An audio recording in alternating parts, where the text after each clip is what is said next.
Indian indigenous society for science and social science IISSS के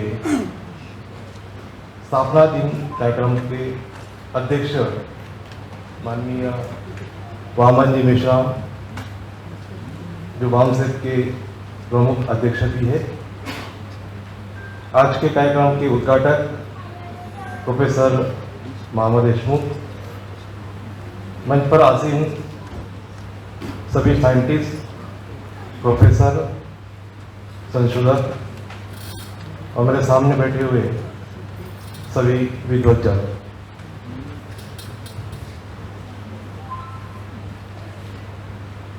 आठवीं शताब्दी में शंकराचार्य ने बौद्ध धर्म को नष्ट करने के लिए जो प्रयास किया, बौद्ध धर्म नष्ट होने में 12वीं शताब्दी के बाद करीब 1000 साल तक हमें ये प्रयास चालू दिखाई देता है और जो बाद में नष्ट हुआ। भारत भूमि जहाँ पर बौद्ध धर्म का जन्म होता है, पूरे विश्व में वो फैलता है और इसी भूमि पर वो पतन होता है। अंग्रेजों ने 150 साल राज्य किया और 1500 साल से बुद्धिज्म जो भूमि पर दफन था, भूमि में दफन था, उसको 150 साल में उजागर किया। अंग्रेजों का ये दायित्व हमें अजीब लगता है कि जब उन्होंने तक्षशिला की खोज की, सांची की खोज की, श्रावस्ती बोधगया की खोज की, पता चला कि ये जो दिखाई देता है जमीन के अंदर में, उसका वारिसदार यहाँ पे है ही नहीं। ये किस संस्कृति से संबंधित है, ये परेशानी में वो लोग थे और 47 में भारत स्वतंत्र हुआ, अंग्रेज चले गए। अंग्रेज रहते तो और भी होता, और भी मिलता। 56 में बाबा साहब ने हमें बौद्ध धर्म की दीक्षा दी। अगर यही काम 46 के पहले, 47 के पहले होता तो तक्षशिला पाकिस्तान में नहीं गया होता। लेकिन आज भी हम लोग समझ नहीं पा रहे कि इतनी बड़ी धरोहर जो हमारे पास में है भारत में, वो किसकी है, क्या हमारी है? हम समझ पाते कि हमारी है? नहीं समझ पाते। 47 के पहले अंग्रेजों का हर अक्षर डॉक्यूमेंट होता था,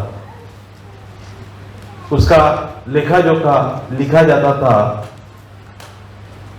47 के बाद में इंडिपेंडेंस भारत के अफसरों ने बुद्धिज्म की खोज करना बंद कर दिया।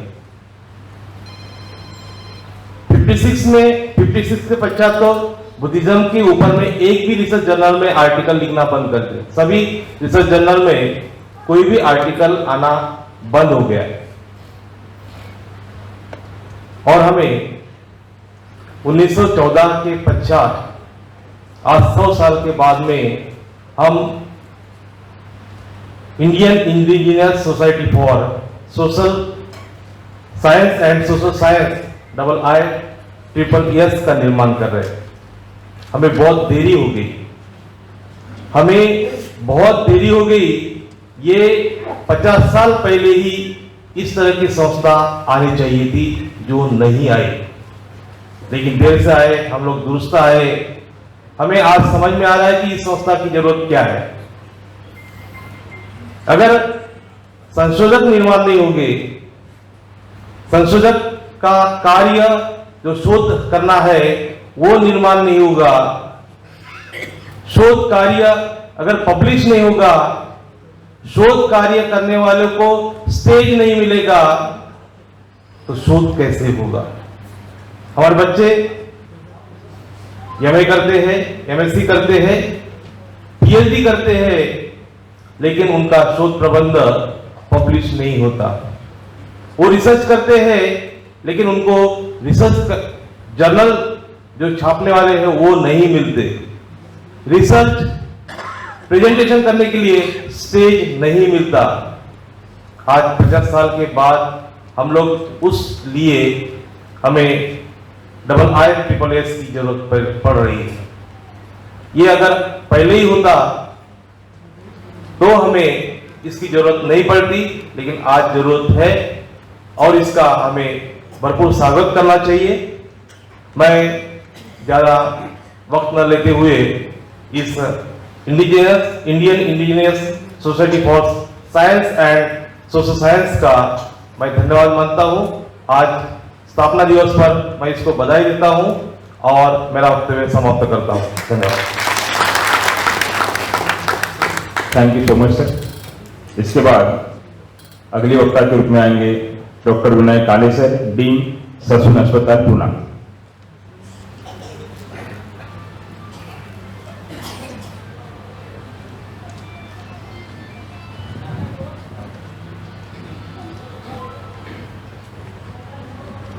आज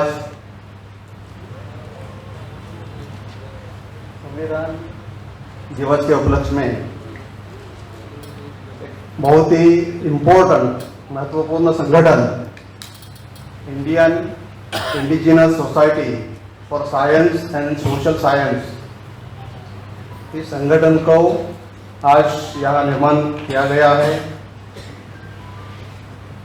बहुत सारे जो ऑफशूट विंग है और उनके जो संरक्षक है हमारे बहुजन क्रांति मोर्चा के संगठक और नेता सम्माननीय मेश्राम साहब, वो इस संगठन के संरक्षक हैं। मंच पर बैठे हुए मोहम्मद देशमुख सर, मेश्राम साहब और बहुत सारे सम्माननीय वक्तागण और विशेष अतिथि और इस हॉल में बैठे हुए आप सब लोग, ये जो संगठन है, ये संगठन को मैं रिवॉल्यूशनरी संगठन मानता हूँ। और आज का जो दिन है, ये आज का दिन ये भी एक रिवॉल्यूशनरी डे है। ये क्रांतिकारी संगठन है और ये क्रांतिकारी दिवस है, ऐसा मैं यहाँ कहना चाहता हूँ। आप सबको मालूम है कि इस देश में बहुत सारे एजुकेशनल इंस्टीट्यूट्स है, ट्रेनिंग सेंटर्स है। वहाँ साइंस पढ़ाया तो जाता है, लेकिन जो पढ़ाने वाले लोग हैं या सिलेबस बनाने वाले जो लोग हैं, उनकी जो मोरालिटी है या उनकी जो मेंटालिटी है वो अनसाइंटिफिक है। वो साइंस पढ़ाते तो है, लेकिन उनकी जो मेंटालिटी और मोरालिटी जो है अनसाइंटिफिक है। क्योंकि जो भी सवाल इस देश में पैदा होते हैं उनका जवाब वो अनसाइंटिफिक तरीके से देते हैं। मैं डॉक्टर हूँ, एक हॉस्पिटल में काम करता हूँ, तो फिल्मों में आप देखते हैं कि जब एक ऑपरेशन, एक फिल्म में एक मशीन होता है, डॉक्टर अंदर जाता है, ऑपरेशन करके बाहर आता है, और फिर बाहर आने के बाद क्या कहता है, मैंने ऑपरेशन तो किया है, लेकिन अब सब जो है ऊपर वाले के हाथ में। साथियों, साइंस के बारे में थोड़ी चर्चा होनी चाहिए, क्योंकि मैं प्रोफेसर हूँ तो थोड़ा एकेडमिक हमको आदत है थोड़ा एकेडमिक सिखाने की।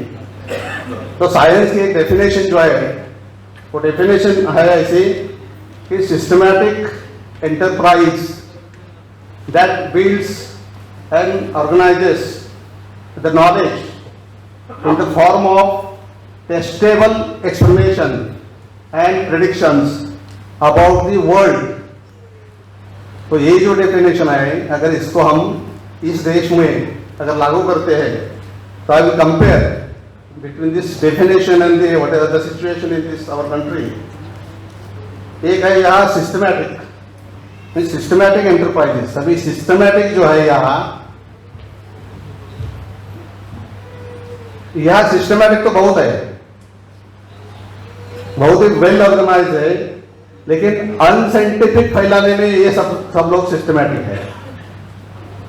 दूसरा इसमें है कि नॉलेज, यहाँ जैसे साहब ने कहा कि यहाँ नॉलेज नहीं दिया जाता है, मोहम्मद यशूफ साहब ने कहा यहाँ नॉलेज नहीं दिया जाता है, यहाँ केवल इंफॉर्मेशन दी जाती है।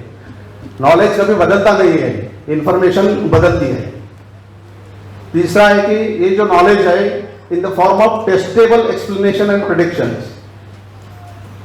इसका मतलब यह है कि जो भी चीज है उसको एक्सप्लेन करना चाहिए। तो यहाँ तो हम एक्सप्लेन करते नहीं हैं, क्योंकि यह तो हमारा आस्था का विषय बन जाता है, इसको भी यहाँ कोई चिकित्सा की नहीं जाती। और तीसरा लास्ट जो है this testable explanation and predictions about the world, वो पूरी दुनिया की बात करते हैं। यहाँ तो केवल भारत की बात करते हैं। जो साहब बहुत बार कहते हैं वो जो है यदा यदा धर्मस्य, ऐसा कुछ तो है, उसमें केवल भारत की बात होती है, दुनिया की बात नहीं होती।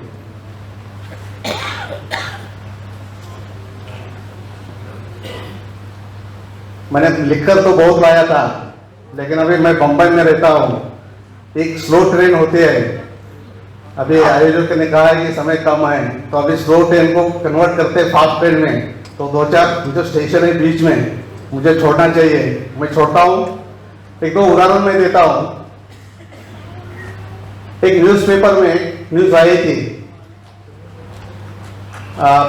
तुलजापुर जो है वहाँ तुलजा भवानी है, और वहाँ मंदिर में काटने के लिए बकरी को लेकर टेम्पो से 3 आदमी, 2 औरतें और एक 2 साल का बच्चा एक टेम्पो से जा रहे थे।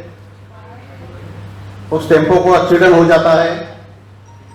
ये न्यूज आई है, ये मेरे सामने नहीं हुआ है, ये न्यूज़पेपर में जो न्यूज आई है मैं आपको बता रहा हूँ। तो फिर एक्सीडेंट हो जाता है, और वो टेम्पो में जो जितने भी लोग हैं वो सब मर जाते हैं। टेम्पो का ड्राइवर भी मर जाता है, लेकिन दो जो चीजें हैं उसमें वो बच जाती है। उसमें एक छोटा बच्चा है जो 2 साल का है, और दूसरा है वो बकरा जो बच जाता है। ये न्यूज आते हैं पेपर में। कभी वो पत्रकार ने जो हम पढ़ने वाले जो लोग हैं उसको कभी हम चेक नहीं करते कि असल में क्या सबके सब लोग मर गए क्या। अगर ड्राइवर बच नहीं जाता तो बकरे का बचने का सवाल नहीं है, और इतना छोटा बच्चा जो 2 साल का है वो कैसे बच जाता है। लेकिन ये फैलाना चाहते हैं, हमको एक मैसेज देना चाहते हैं कि अगर आप पूजा करोगे तो तुम्हारा छोटा बच्चा भी बच जाएगा। और बकरा तो बलि जाने वाला था, वो देवी के लिए जाने वाला था, इसलिए वो भी बच गया। दूसरा एक उदाहरण मैं देता हूं आपको। आप सभी लोगों ने ओ माई गॉड नाम का पिक्चर देखा होगा, शॉर्ट फॉर्म में उसको OMG कहते थे। इसमें परेश रावल नाम का जो अभिनेता है, उन्होंने मुख्य भूमिका निभाई थी। साइंस को बढ़ावा देने वाली बहुत सारी जो बातें हैं उस पिक्चर में है। 90% पिक्चर जो है वो साइंस को बढ़ावा देता है, लेकिन आखिरी जो है एंड जो है जो 5% या 10% है, उसमें क्या दिखाया है, जो एंड ऐसा दिखाया है जो अनसाइंटिफिक है। कि वो जो परेश रावल है, उसका नाम अभी मेरे ध्यान में नहीं है, वो उसको पैरालिसिस का अटैक आता है। और जो लास्ट का जो मैसेज है इस पिक्चर का, अभी 90% पिक्चर है वो हम लोग सब देखते हैं, बहुत सारे लोगों ने देखा होगा, आप लोगों ने। हमको लगता है कि अरे वो ऐसे पिक्चर तो होनी चाहिए, लेकिन आखिरी में वो पैरालाइज बन जाता है। तो मैसेज जो है, जिसको हम टेक होम मैसेज कहते हैं, कि आप अगर भगवान पर टिप्पणी करोगे, अभी देखो लास्ट जो मैसेज है वो इम्पोर्टेंट रहता है। जैसे कि बहुत सारे हिंदी मूवी में क्या होता है, हीरो और जो एंटी हीरो है उसको उसके मारामारी होते हैं और जो हीरो है जीत जाता है। तो हम जो पिक्चर को देखने वाले जो लोग हैं वो थिएटर से ऐसे ऐसे खुश होकर आते हैं जैसे कि हम ही जीत गए। दूसरा पीछे एक सीन रहता है, अभी हीरो हीरोइन की शादी हो जाती है, तो हम लोगों को लगता है पिक्चर खत्म होने के बाद, हम बाहर आने का वक्त जैसे कि हमारी खुद की शादी हो गई। तो जो लास्ट मैसेज है वो लास्ट मैसेज जिसमें ये दिखाया गया है कि अगर आप भगवान पर अभद्र टिप्पणी करोगे तो आपको पैरालिसिस हो जाएगा। क्योंकि पिक्चर बनाने वाले जो लोग हैं ये सब लोग उच्च जाति के होते हैं और देखने वाले हम लोग होते हैं, इसलिए इस तरह की तो ये इसमें हमारा जो बहुत सारा जो बहुजन समाज है, मूल्यवादी समाज है, फंसा हुआ है, फ्रस्ट्रेशन में है। जैसे अभी हमारे इंपा के राष्ट्रीय अध्यक्ष सत्ताने साहब ने कहा कि जो हमारे इंटेलेक्चुअल्स है वो फ्रस्ट्रेशन में है। मैंने जो आपको जो दो एग्जाम्पल दिए उसमें जो मैं इंटेलेक्चुअल की बात नहीं कर रहा हूँ, वो तो पहले ही बता दी सामने। मैं जो हमारे जो मेजॉरिटी जो लोग हैं सब लोग हैं फ्रस्ट्रेटेड लोग हैं। तो फ्रस्ट्रेटेड कौन है? मेजॉरिटी लोग फ्रस्ट्रेटेड है। मेजॉरिटी लोग कौन है? हमारे बहुजन मूल निवासी लोग फ्रस्ट्रेटेड है। मेजॉरिटी बहुजन कैसे है? गरीब और अज्ञानी है। और गरीब और अज्ञानी कौन है और कैसे है? Because they are frustrated, frustration के शिकार है। तो ये एक पूरा एक विशियस साइकिल हो जाता है। विशियस सायकल का मतलब काय आहे? मराठीमध्ये याला आपण दुष्ट चक्र म्हणतो। आणि या संपूर्ण जर दुष्ट चक्रातून आपल्याला बाहर यायचं असेल, इससे अगर आपको बाहर निकालना है तो बाहर निकालने के लिए आज ये संगठन बनाया हुआ है, Indian indigenous society for science and social science. Science और सोशल साइंस का जो संबंध है वो एक ही है। आप सबको मालूम है कि जितने भी खोज हुए हैं, इन्वेंशन हुए हैं, बाहर के देशों ने किया है। भारत के नाम पर किसी खोज नहीं है। ये लाइट ले लो, ये मोबाइल ले लो, ये जो अभी ये जो मैं बोल रहा हूँ, आप मेरा आवाज सुन रहे हो, सब कैसे बाहर हुआ है, या किसी खोज नहीं हुई है। तो इसलिए science, applied science is called social science. Means इसका जो साइंस का इस्तेमाल जो है for the welfare of the society, अगर वो करना है तो इसको सोशल साइंस बोलते हैं। तो साथियों, मैंने जो मेरा भाषण शुरू हुआ उसमें मैंने कहा था कि ये रिवॉल्यूशनरी ऑर्गेनाइजेशन है, और दूसरा है कि आज का जो दिन है वो रिवॉल्यूशनरी डे है।